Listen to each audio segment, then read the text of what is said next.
Surpreendido por Deus. Com esse tema geral, estamos visitando e sendo edificados por diversos textos bíblicos que são relacionados a esta ideia de ser surpreendido por Deus. E hoje nós vamos ao livro do profeta Jeremias. Você encontra no Velho Testamento, depois de Salmos praticamente no meio da Bíblia, depois o livro de Provérbios em seguida, e você continuando vai chegar ainda a Isaías, depois Jeremias. Profeta Jeremias. Antes de lermos o trecho desta noite em Jeremias capítulo 18, vamos focar de 1 a 12, ou ler de 1 a 12. Quero recordar um verso que temos lembrado enquanto pensamos em ser surpreendido por Deus. Encontro com Deus, Deus se manifesta, uma surpresa, mas precisamos lembrar tudo isto à luz do que este verso diz em Salmos 139, 5. Vamos dizer esse verso juntos? Tu me cercas por trás e pela frente, e pões a tua mão sobre mim. Não é que Deus está longe, não é que Deus está ausente quando somos surpreendidos. A questão é, e finalmente nosso coração lembrar, chegar à condição de se encontrar com Deus. E vamos ver mais uma experiência nessa direção em Jeremias capítulo 18, começando do verso 1 e vamos até o verso 12. Grande profeta do Velho Testamento, o profeta Jeremias. A palavra do Senhor então abençoe seu coração nesta noite. Ouça a palavra. Esta é a palavra que veio a Jeremias da parte do Senhor. Vá à casa do oleiro, e ali você ouvirá a minha mensagem. Então, fui à casa do oleiro e ouvi trabalhando com a roda. Mas o vaso de barro que ele estava formando estragou-se em suas mãos, e ele o refez, moldando outro vaso de acordo com a sua vontade. Então o Senhor dirigiu-me a palavra: ó comunidade de Israel, será que não posso agir com vocês como fez o oleiro? Pergunta o Senhor. Como barro nas mãos do oleiro, assim são vocês nas minhas mãos, ó comunidade de Israel. Se em algum momento eu decretar que uma nação ou um reino seja arrancado, despedaçado e arruinado, e se essa nação que eu adverti converter-se da sua perversidade, então eu me arrependerei e não trarei sobre ela a desgraça que eu tinha planejado. E se noutra ocasião eu decretar que uma nação, um reino seja edificado e plantado, e se ele fizer o que eu reprovo e não me obedecer, então me arrependerei do bem que eu pretendia fazer em favor dele.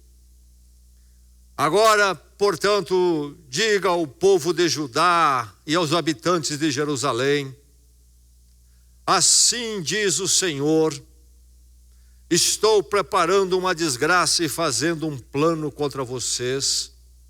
Por isso, converta-se cada um do seu mau procedimento e corrija a sua conduta e as suas ações.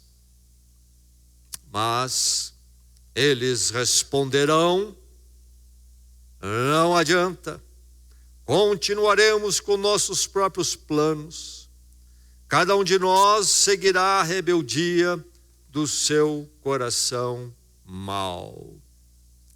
Mais uma vez, ouça o verso 5. Então o Senhor dirigiu-me a palavra: ó comunidade de Israel, será que eu não posso agir com vocês como fez o oleiro? E o verso 3 diz: eu fui à casa do oleiro e o vi trabalhando com a roda, mas o vaso de barro que ele estava formando estragou-se em suas mãos.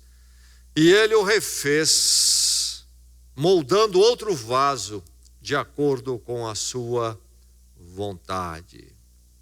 Esta é a palavra do Senhor.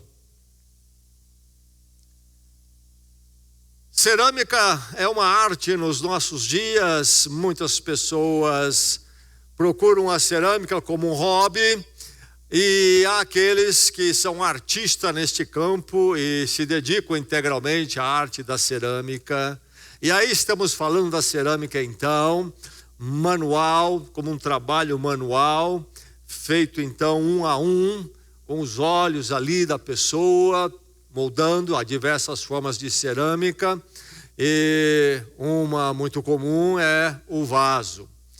Tenho alguns vasos de alguns lugares que visitei neste mundo, como souvenir, como lembrança. Vaso, então, como arte nos nossos dias. Porque quando nós pensamos em vaso para o nosso consumo em geral nos nossos dias, é produto industrializado, feito então em grandes quantidades e em geral por maquinário. Não é uma arte realmente cerâmica feita individualmente como uma obra do artista. Mas nos tempos de Jeremias, e aqui nós estamos falando em 6 séculos antes de Jesus Cristo, lá no caso de Jeremias, vivendo em Jerusalém, em Israel, no reino de Judá, a parte sul de Israel naqueles dias, a produção de vaso era sempre manual, como um artista faz hoje, ou alguém fazendo um hobby. E naqueles dias havia sim os vasos decorativos. Aliás, vasos são encontrados em todas as civilizações através da história e nas diversas partes do mundo. E os vasos representam em que estágio ou que recursos a tal civilização tinha. Com os vasos que são descobertos, escavações arqueológicas ou parte deles, pode-se estabelecer que povo habitava ali. E se estabelece até as datas da história, que época viveram. Nos dias de Jeremias, o fazer vaso, como se fazia e se tem feito através dos séculos, nas diversos povos, era algo de primeira necessidade. Nós temos o plástico, nós temos em forma quadrada, com tampas, nós temos em materiais como metal, e nós temos diversos tipos de utensílios em diversas formas. Nos dias de Jeremias, o vaso era o grande utensílio. Literalmente aqui no texto, realmente a palavra não é vaso necessariamente, mas utensílio. Mas os utensílios eram vasos normalmente, era o mais comum. E para a sobrevivência, a estrutura de sobrevivência nas casas, nas pessoas, o vaso era fundamental. Não era uma questão de colocar flores e nem de comprar apenas um bonito decorado para se colocar numa mesa, num móvel. O vaso era necessário para se guardar cereal. O vaso era necessário para se guardar o leite. O vaso era necessário para se guardar a gordura, o vaso era necessário para se guardar a água, o vaso era necessário para ir se buscar água em dias que as casas não tinham a água corrida dentro das suas casas. Enfim, ter vasos em casa era algo fundamental. E o oleiro então trabalhava firme, produzindo vasos, porque havia necessidade ao consumo. Nas casas teria-se tantos vasos quantos necessários, se possível. E agora Deus fala com o profeta Jeremias, grande profeta do Velho Testamento. Jeremias vive em Jerusalém, então no 6º século, momento crucial da nação de Israel, o povo de Deus do Velho Testamento, que vai dar em Cristo, e então o povo de Deus, agora a igreja de Jesus Cristo. Mas então lá, enquanto nação, Israel, a nação de Israel teve um momento triste, muito antes de Jeremias, quando ela se dividiu em 2 reinos, do norte e do sul. E os 2 reinos se afastaram dos caminhos de Deus, esse povo formado por Deus para revelar-se ao mundo que havia perdido o contato, o conhecimento de Deus, e inclusive para trazer Jesus Cristo. Tem esse momento triste de fracasso deles que leva a uma divisão política, 2 reinos. Os 2 se afastam de Deus. E Deus envia profetas advertindo, mas eles não se corrigem. Vão atrás dos cultos idólatras, cultos da região de outros povos, dos deuses ali, o Deus Baal, um deles principalmente, Deus Moloque, envolvia inclusive sacrifício de crianças nas mãos, nos braços desses deuses que eram encandecidos com fogo, se sacrificava então pessoas, enfim, cultos terríveis, abandonaram os caminhos do Senhor. E os profetas vieram e falaram ao reino do norte, falaram ao reino do sul, aos 2 reinos. O reino do norte não ouviu a palavra dos profetas, nem a advertência. Deus levantou o grande império da Assíria, ali vizinho, arrasou com o reino do norte, a correção de Deus para eles, depois de muita advertência. Agora, tinha o reino do sul, mas caminhava na mesma direção, profetas falando, como Jeremias, Isaías, advertindo, lá no século XVI.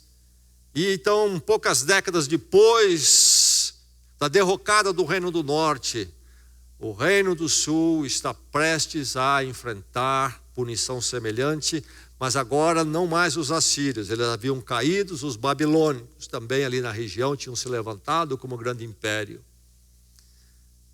E aí está Jeremias então na capital do reino do sul, Jerusalém, onde estava o templo.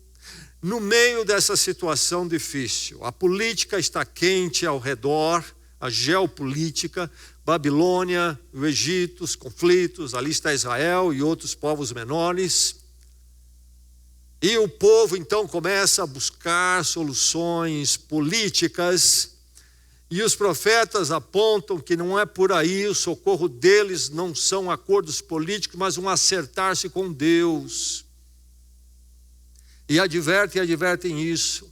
E lá está Jeremias com essa mensagem, em Jerusalém, falando, e a política aquecida, e o povo em caminhos pervertidos longe de Deus.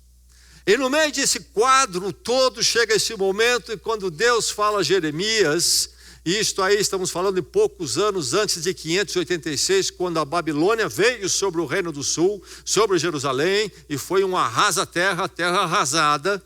Pouco tempo antes, poucos anos antes, acontece esse momento quando Deus vem a Jeremias e diz a ele o quê? O que Deus diz ao grande profeta? Vá à casa do oleiro.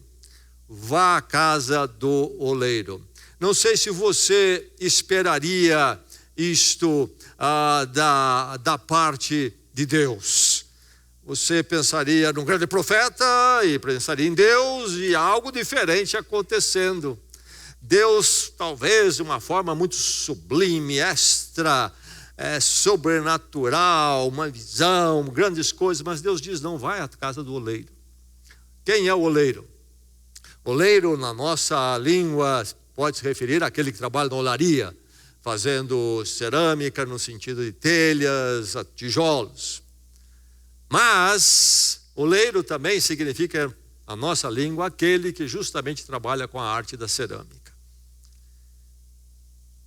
E nos dias de Jeremias, o instrumento usado para produzir-se ali vasos para consumo diário é o mesmo instrumento usado hoje em geral para os artistas de cerâmica que produzem vasos. Qual é? Você leu aqui, ouviu aqui o oleiro colocando barro sobre a roda. O que é esta roda? Era feita de pedra. E o que é isto? É como se fosse uma mesa redonda, talvez aí 1 metro de diâmetro, 1 metro e pouco. Uma mesa. Só que esta mesa, você já deve ter visto. Talvez televisão, tinha um eixo que descia do meio dela. E ia dar numa outra roda embaixo. E então descansava também sobre um eixo de forma livre. E o oleiro, o fazedor aqui de vasos, movia a mesa em cima, com o pé empurrando a roda de baixo, que girava o eixo e girava a mesa de cima. E assim até hoje acontece, mas em geral não são feitos de pedra esses instrumentos, mas de madeira. E o oleiro é hábil e ele coordena de forma independente mãos e pés. Os pés, ou o pé, estabelece o ritmo, a velocidade. Precisa ser constante, precisa ser permanente ali, não interromper. E as mãos vão para um outro lado, que é pressionar o bloco de barro, que vai girando aquele bloco na velocidade certa e pressionando ele vai dando então o formato que quer e cria vasos de todas as formas segundo a sua habilidade. Vá à casa do oleiro, vá lá. E Jeremias foi em obediência ao Senhor. Deus ia falar com ele através do oleiro e mais especificamente do vaso do oleiro. E aí nós encontramos então o Deus do vaso. O Deus do vaso. Nós encontramos Deus como um oleiro e o Deus então do vaso. Nessa experiência aqui de Jeremias ir à casa do oleiro, nós temos lições preciosas para nós. Deus envia Jeremias à casa do oleiro para falar à nação de Israel. Mas o que Deus ensina sobre a forma dele lidar com o seu povo se aplica tanto ao seu povo na coletividade, como também se aplica a nós, como pessoas na possessão dele em Jesus Cristo hoje.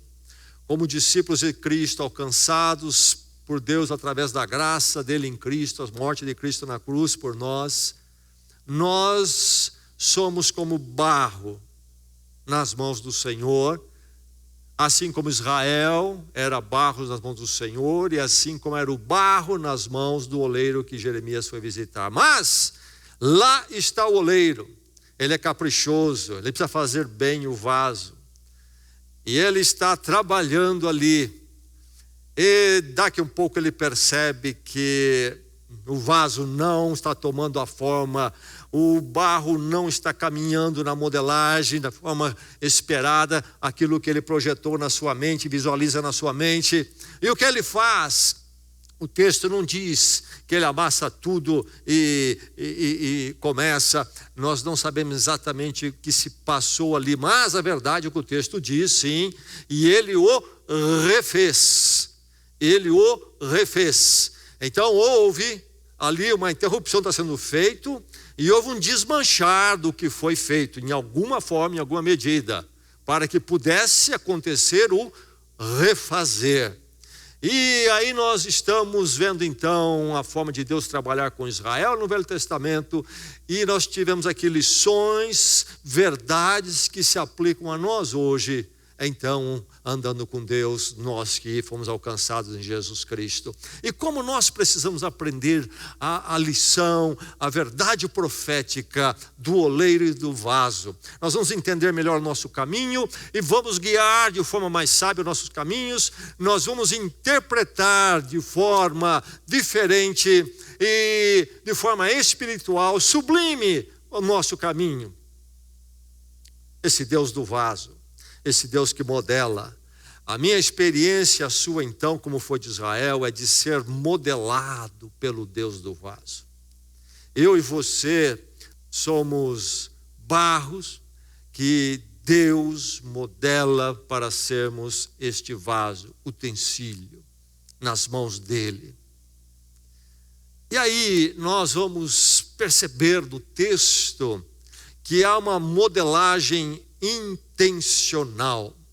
Isto é, Deus age para nos moldar. Nós não somos de Deus em Cristo Jesus para Deus aí deixarmos caminhar nosso caminho, tudo bem. Não, Deus age em nossas vidas para nos modelar. Ele tem uma ação, Ele tem uma presença, Ele tem uma intervenção em nossas vidas. Um Deus que age para moldar. Há uma modelagem intencional. Assim é do oleiro sobre o barro. Ele está lá trabalhando, Jeremias está olhando. E o oleiro está espremendo, está forçando e girando a roda, e o barro girando, o ritmo, a velocidade, e ele pressionando, e o barro vai mudando, vai mudando. É o oleiro agindo para moldar, não o oleiro admirando, não ficando à distância, observando, mas com as mãos, trazendo um efeito, um impacto. Assim é Deus em nossas vidas. Deus está ocupado em nos modelar. Deus está agindo para nos modelar. Agora veja bem que nessa modelagem intencional, o projeto não é o meu, nem o seu. Porque o projeto não é do barro. Não é o barro que diz para o oleiro: eu quero ser um vaso curvilíneo, ou quero ser um vaso reto. O oleiro é que projeta isto. É da criação na sua mente. O filósofo Aristóteles fala sobre a questão das causas. Ele fala das coisas, ele diz que há uma causa formal, aquela que primeiro existe na cabeça do artista ou de quem faz algo. Antes da coisa existir, existiu primeiro na mente de quem faz o objeto. É assim, Deus tem o projeto para a minha vida. Que vaso, que utensílio eu vou ser? Eu preciso entender isso, que eu sou barro, eu não sou oleiro. Se nós entendermos isso, nossa perspectiva, nossa análise de vida muda completamente. A modelagem intencional, modelado pelo Deus do vaso. Você está sendo modelado por Ele? Você está buscando saber qual é a intenção de Deus na sua vida, o que Ele está querendo realizar na sua vida, para onde Ele está querendo levá-lo, o que Ele quer fazer de você, o que Ele quer moldar, mudar, que forma Ele quer dar à sua vida. Você entende essa modelagem intencional de Deus na sua vida? Israel não entendia e acabou se complicando. E é isso que Deus está falando em Jeremias. Mas não somente a modelagem intencional, mas modelado por esse Deus do vaso, há uma correspondência crucial. Lá está o barro. Ele já fez outros vasos, possivelmente naquele dia, já deve ter feito muitos da sua vida, mas agora em particular esse que o profeta observa, não corresponde. O oleiro tem o projeto. O problema não é o projeto do oleiro. O problema não é nem as mãos do oleiro. O problema é o barro. O barro não corresponde ao que o oleiro tem de projeto. Barros variam.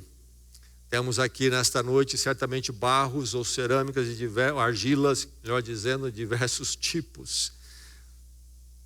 O que será que aconteceu com aquele bloco de argila, de barro que estava nas mãos do oleiro? Será que havia impureza por um descuido no preparo, na purificação da terra? Não se percebeu ali uma pequena pedra, e quando ele começa já dá um formato redondo e vai então trazendo a parte interna do barro mais para fora, e para ficar tudo lisinho ali com as suas mãos, ele joga de vez em quando um pouquinho de água. Será que de repente surge uma pedrinha e causa um risco e estraga tudo? Ou será que o barro que é feito então ali desta argila, preparo solo separando argila, e aí mistura com a água. Será que por alguma razão endureceu, ficou duro demais, não cedia à pressão das mãos do oleiro? Ou será que simplesmente, quando estava quase pronto, ele racha, e aí é preciso começar de novo? Enfim, barros variam, argilas variam. E você precisa ficar atento à sua vida, o povo de Deus precisa ficar atento à sua vida, cada um de nós. Se nós somos a correspondência que devemos ser à ação das mãos de Deus em nossas vidas, ou nós acabamos sendo um problema nas mãos de Deus. Nós não somos sensíveis ao agir de Deus sobre nós. Somos barros talvez com dificuldade.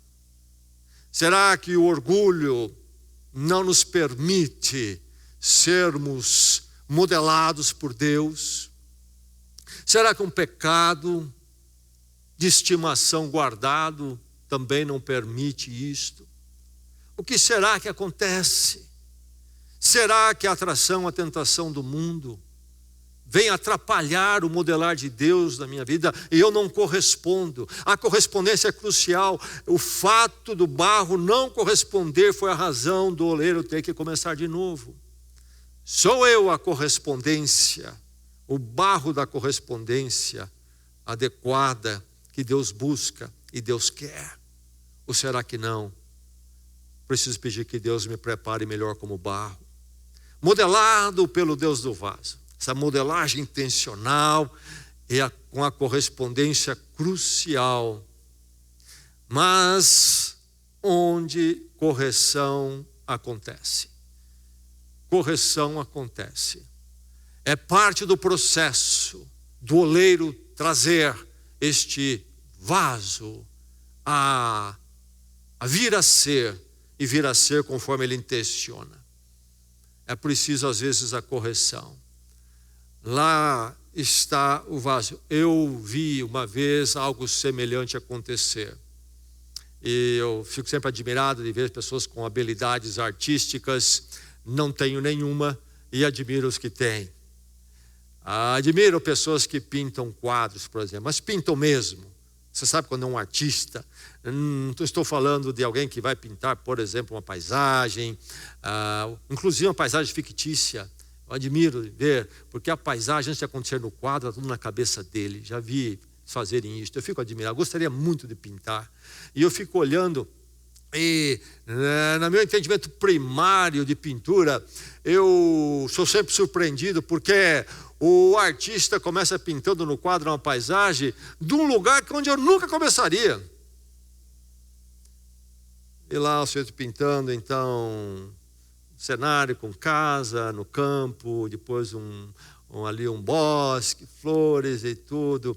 E estou falando de artista de verdade, não aquele que rabisca com lápis lá e depois faz uma cola, não é isso, colorindo, né? Estou falando de artista que não tem nada, tela em branco, e ele, o pincel e o jogo de cores da sua mão, tinta, e ele vai fazendo. E lá estou eu, quando ele termina, eu fico pensando, eu teria começado pela casinha no centro, e ele começou no canto lá, com uma árvore, e foi avançando. E já vi, então, nessa minha qualificação artística, já vi também trabalhando com cerâmica, e eu vi o sujeito trabalhando com o vaso, e o mesmo já aconteceu vendo pessoas pintando quadros. Ele vai pintando, eu então na minha limitação, chega uma hora e falo pronto, e não ficou pronto, daqui a pouco ele continua, há muito mais a ser feito, e na minha ótica limitada e artística, achei que estava pronto o quadro já, e ali estava o oleiro fazendo o vaso que eu vi. Para mim o vaso estava uma beleza, e daqui a pouco ele amassa tudo. Aos olhos dele não, ele é um especialista no assunto. Ele não é José Campos, ele é um artista, e não serve para ele.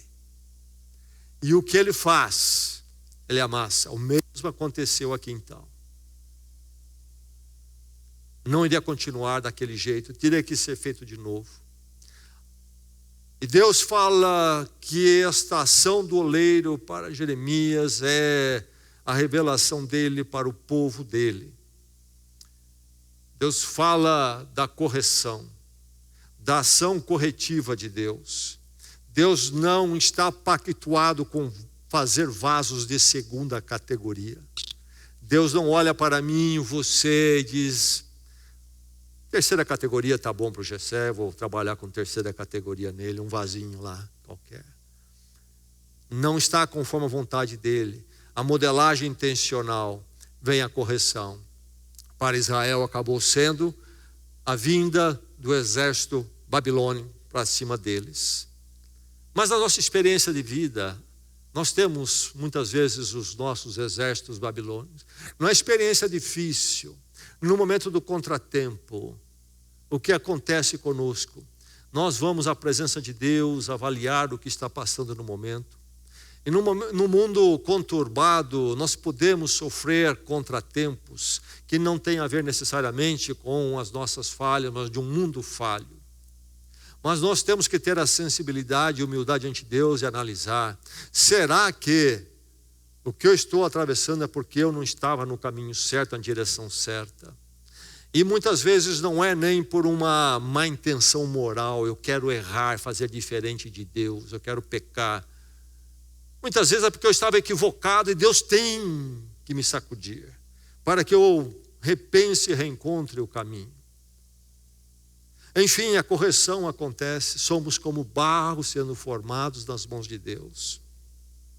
Como povo dele, temos que ter a humildade de reconhecer essas correções, termos humildade para perguntar a Deus: é preciso mudar o curso? Quantas vezes já vi crentes que no seu orgulho não conseguem ser beneficiados por essa verdade, crentes que se tornam então teimosos numa direção, quando Deus já está mostrando, não é por aí. Trazem um mal sobre eles, consequências ruins, sobre eles, sobre suas casas. E de muitas outras formas. A correção acontece nesse ser modelado pelo Deus do vaso. E mais, é importante lembrar que reinícios diferem.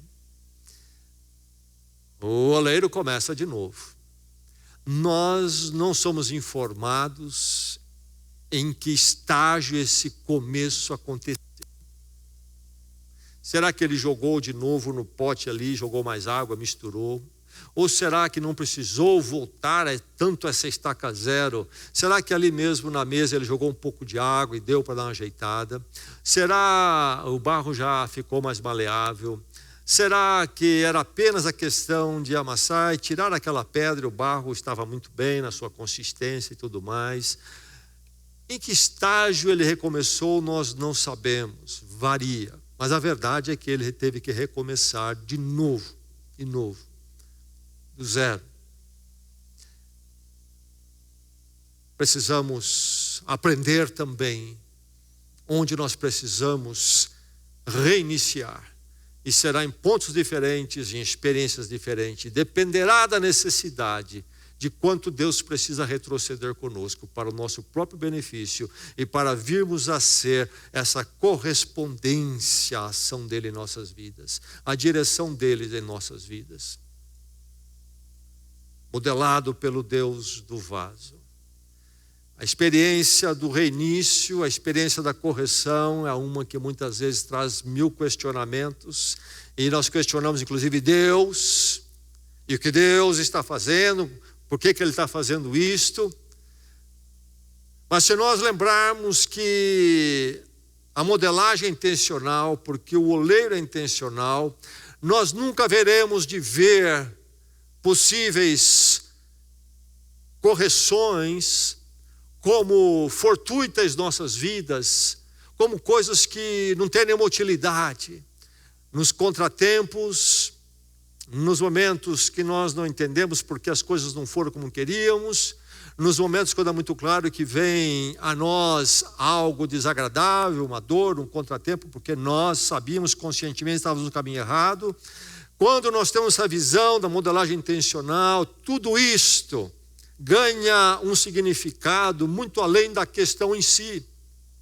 Sobre tudo isso que acontece comigo, está acontecendo, Deus é o oleiro e Ele tem uma modelagem intencional. E Ele há de usar isto, até isto que me é inconveniente, para abençoar a minha vida.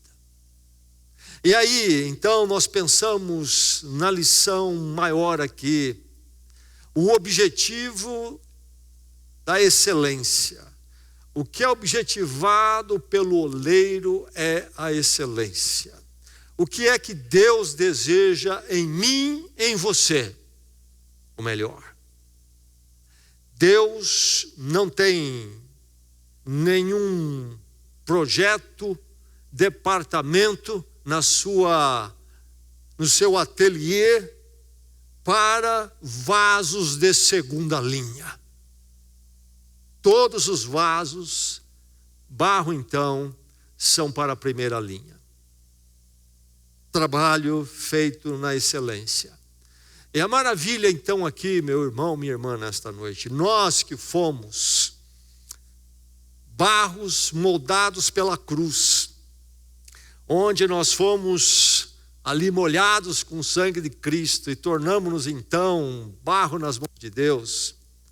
Deus vem trabalhando em nossas vidas com o objetivo de fazer uma arte de qualidade excelente. Deus quer trazer em nós o melhor dele em tudo que nós somos. O que é que Deus está moldando e trabalhando na sua vida nesse momento? É você alguém com esses discernimentos que o profeta Jeremias nos traz na visita ao trabalho do oleiro?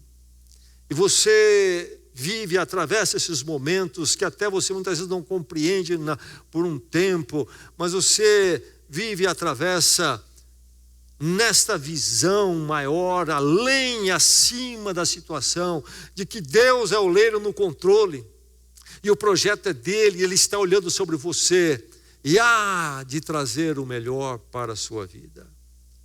Essa é a grande ideia de Romanos 8, naquele verso que é muito citado pelos crentes, que todas as coisas cooperam para o bem daqueles que são chamados. E aí as pessoas sempre pensam num sentido materialista, consumista. Eu perdi o emprego ali, todas as coisas cooperam para o bem, quer dizer que Deus vai me dar para ganhar muito mais. É sempre essa. Não é esta a mensagem de Romanos. A mensagem de Romanos é que todas as coisas cooperam para o nosso bem, mas que bem, no bem de nos conformar mais àquilo que Deus quer de nós e quer fazer em nossas vidas em Cristo. É maravilhoso viver com o Senhor, mesmo na possibilidade de correção quando necessária, porque Deus quer simplesmente o melhor dele na minha vida. Que o Senhor trabalhe sempre a sua vida e você possa ser um barro moldável e você venha experimentar então a excelência do Senhor naquilo que Ele tem para você. Vamos orar? Vamos à presença de Deus. Onde você está hoje?